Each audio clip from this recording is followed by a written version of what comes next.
루신 원작의 아큐 정전 4부작 첫 번째 시간입니다.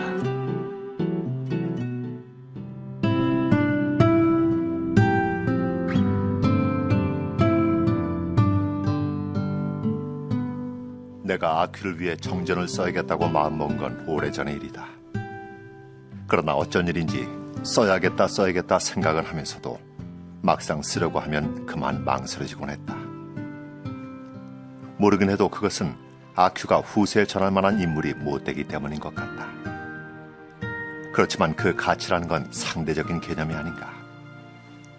비록 불후의 문장가는 아니지만 이 한 편의 글을 쓰기로 작정한 나는 어쨌든 붓을 들었다. 하지만 여보게, 이 글의 명목은 대체 뭔가? 명목이라니? 공자가 이르기를 이름이 좋지 못하면 말이 순조롭지 못하다고 했네. 전개 명목은 아주 많아. 열전, 자전, 내전, 외전, 별전, 가전, 소전. 대체 어떤 명목으로 쓰려고 하는 건가? 나는 이 한 편의 명목을 정전으로 삼기로 한다. 이 말은 여담은 그만두고 정전으로 돌아가서라는 문구 속에서 따온 것이다. 근데 자네는 이 전기 주인공의 이름도 정확히 모르고 있다면서? 전기의 첫머리는 대개 누구이며 자는 무엇이고 어느 곳 출신이다, 이렇게 시작해야 되는 거 아닌가? 그래, 그렇긴 하지. 하지만 나는 아큐의 성이 뭔지 전혀 몰라. 언젠가 한 번은 그의 성이 조시라고 소문난 일이 있었어. 그래? 그러나 물론 그 다음 날로 사실이 아님이 밝혀졌다. 그것은 조영감의 아들이 수재에 급제했을 때 일이었다.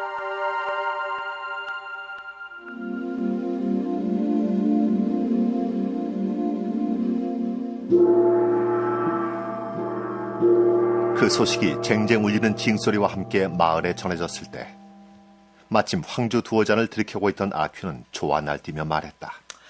사실 이 일은 나에게도 아주 영광스러운 일이랍니다. 아니, 그게 무슨 말인가?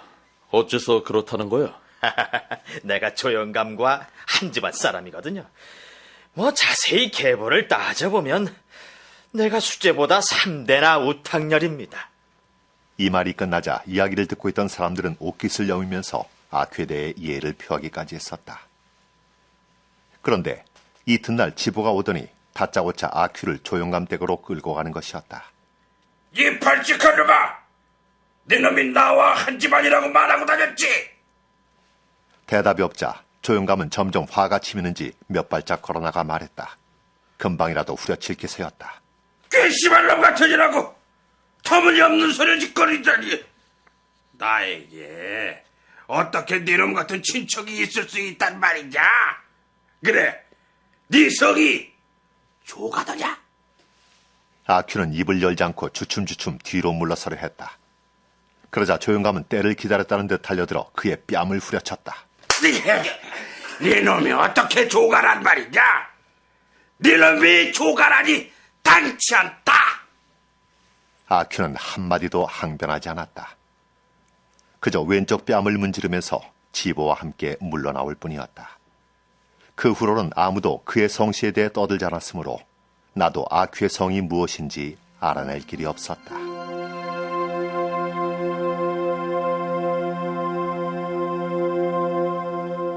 게다가 자넨 아큐의 이름을 어떻게 쓰는지도 모른다면서? 그가 살아있을 때는 모두가 아큐라고 불렀지만 죽은 뒤로는 누구 하나 아큐라는 말을 입에 올린 사람이 없었지. 아퀘이라면 아게나 아귀가 아닐까?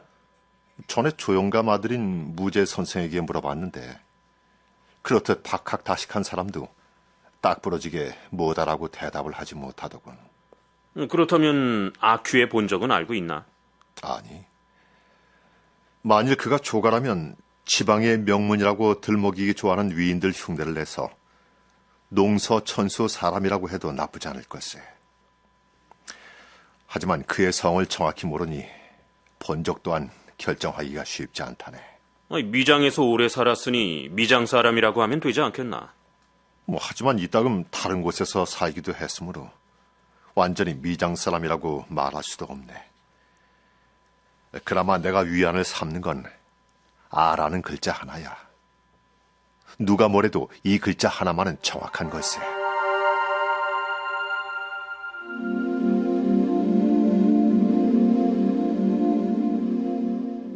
아큐는 자신의 성명이나 본적에 대해 말하지 않았고 그저 다른 사람과 말다툼할 때만 간혹 눈을 부릅뜨고 이렇게 떠들어대곤 했다. 우리 집도 옛날에는 말이야. 네 놈보다 훨씬 더 잘 살았어. 네 따위가 도대체 뭐야? 아큐는 집도 없이 미장의 사당에 살고 있었으며 일정한 직업도 없었다. 단지 보리를 베라면 보리를 베고 방아를 찍으라면 방아를 찍고 배를 저으라면 배를 젓는 날품팔이일 뿐이었다. 언젠가 한번 어느 노인이 아큐를 칭찬했다. 이때 아큐는 초라하게 말라빠진 풍채로 그 노인 앞에 서 있었다. 아큐 자넨 정말 일을 잘해. 자네가 해놓은 일은 마음에 쏙 들어. 마무리도 깔끔하고 말이야. 다른 사람들은 노인의 말이 진심인지 비꼬는 건지 애매했지만 아큐는 아주 기뻐했다. 그는 의심할 줄 모르는 사람이었다. 아유, 정말 감사합니다. 언제든 또 일을 시켜주십시오. 아큐는 또한 자존심이 무척 강한 편이었다. 그래서 미장 사람들뿐 아니라 이 미장의 단 둘뿐인 문동에 대해서까지도 무시하기 일쑤였다. 조용감과 전용감이 미장 사람들의 존경을 받고 있는 것도 문동의 부친이기 때문이었다. 그러나 아큐는 문동에 대해 마음속으로조차 터럭만큼의 경의도 표하지 않았는데 이런 생각을 했기 때문이었다. 만약 그 녀석들이 내 자식이었다면 훨씬 더 훌륭해졌을 텐데 말이야. 정말 안타까운 일이야.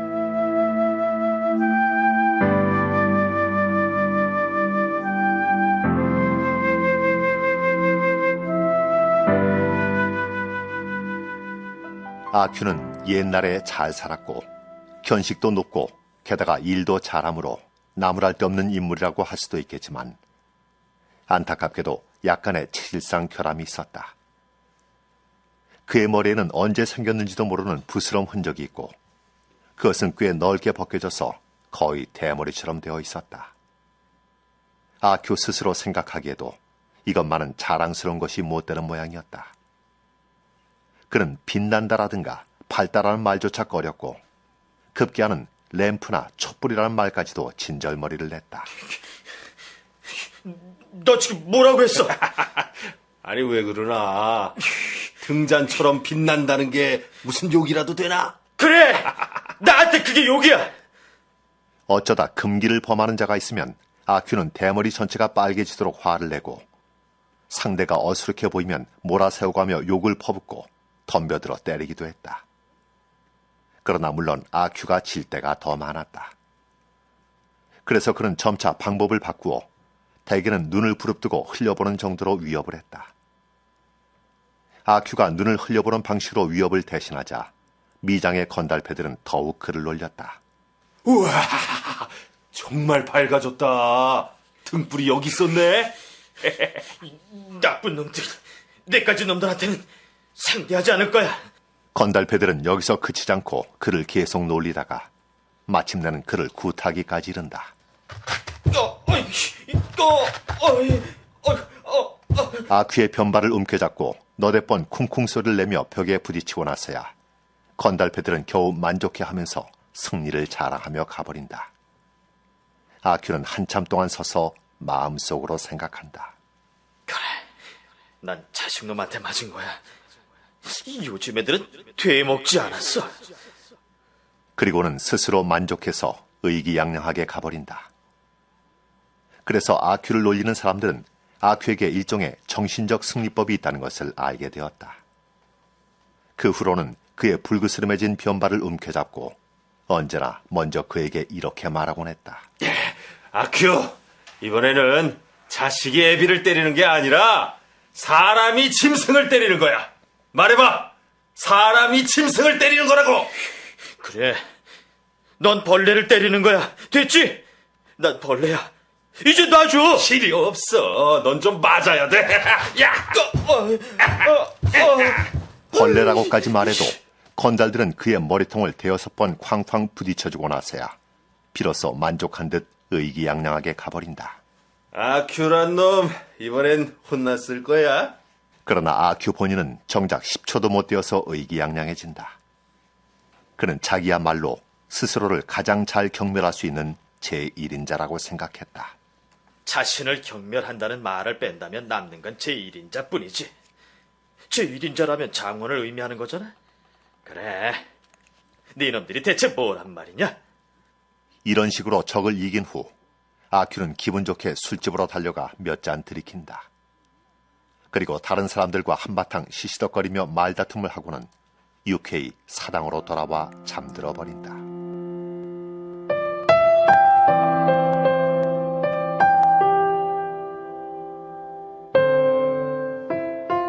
그는 만약 돈이 있으면 도박을 하러 간다. 한 무리의 사람들이 땅에 쭈그리고 앉아 있는데 아큐도 얼굴이 온통 땀에 흠뻑 젖은 채로 그 속에 끼어 있다. 좋았어, 청룡의 400. 자, 엽니다. 으차! 천문이로다. 자, 각은 비기고 아큐의 돈은 내가 다 먹었어. 아큐에도는 이런 노랫가락을 타고 얼굴이 온통 땀으로 뒤범벅된 다른 사람의 허리춤으로 흘러들어간다.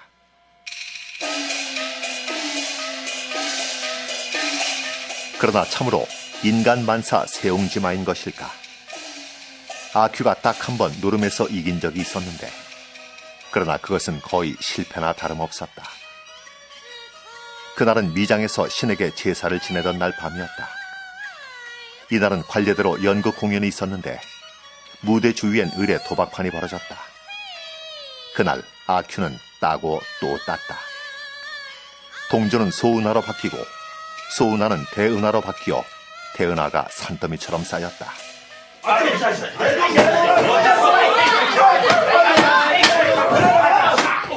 누가 누구와 무엇 때문에 싸우게 되었는지는 잘 모르겠지만 욕하는 소리, 때리는 소리, 정신을 차릴 수 없는 혼란이 한바탕 벌어졌다. 그가 간신히 일어났을 때는 노름판도 없어지고 사람들도 보이지 않았다. 새하얗게 번쩍번쩍 빛나는 은화더미. 아이고, 그거 다 내 건데. 아이고, 근데 지금은 없잖아. 아이고, 자식놈이 가져간 셈 쳐봐도 역시 뭔가 석연치가 않아. 이번만은 그도 어쩔 수 없이 패배의 고통을 맛보았다. 그러나 그는 곧 패배를 승리로 전환시켰다. 그는 오른손을 들어 힘껏 자기 뺨을 두세 차례 연거푸 때렸다. 때린 건 자신이요 맞은 것 역시 자신이지만 자신이 남을 때린 것 같아 얼얼하기는 했으나 저기 만족해서 의기양양하게 누울 수 있었다. 그리고 그는 이내 잠들어 버렸다.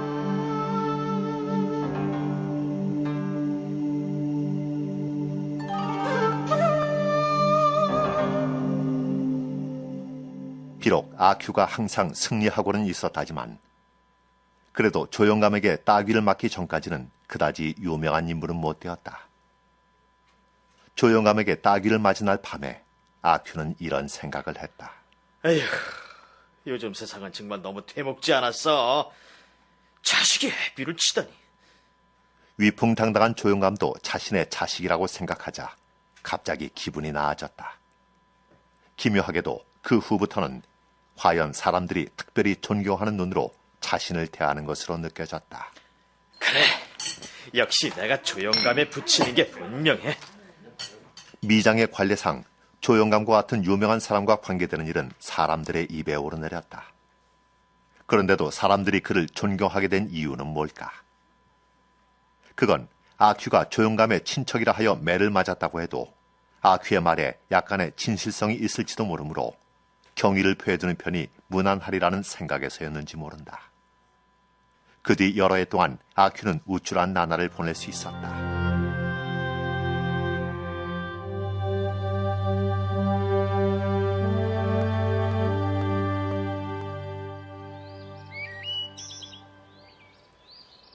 어느 해 봄이었다.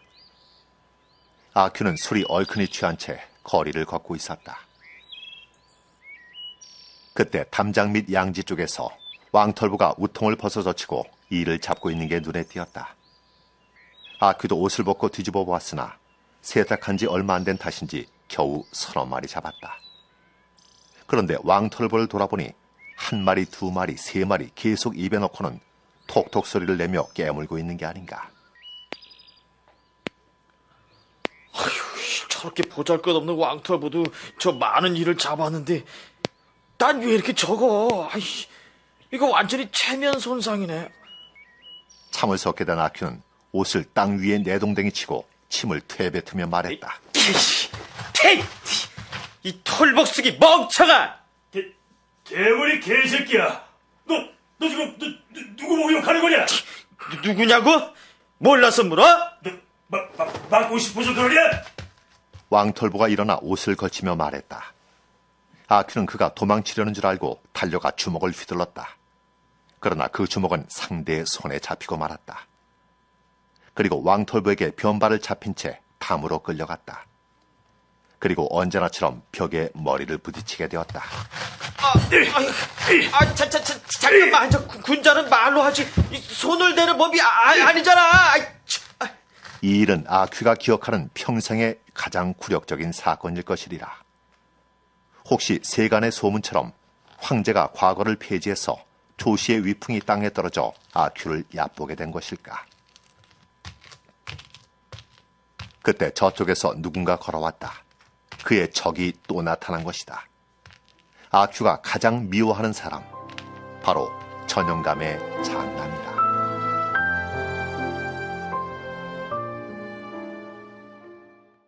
루신 원작의 아큐 정전 1부를 마칩니다.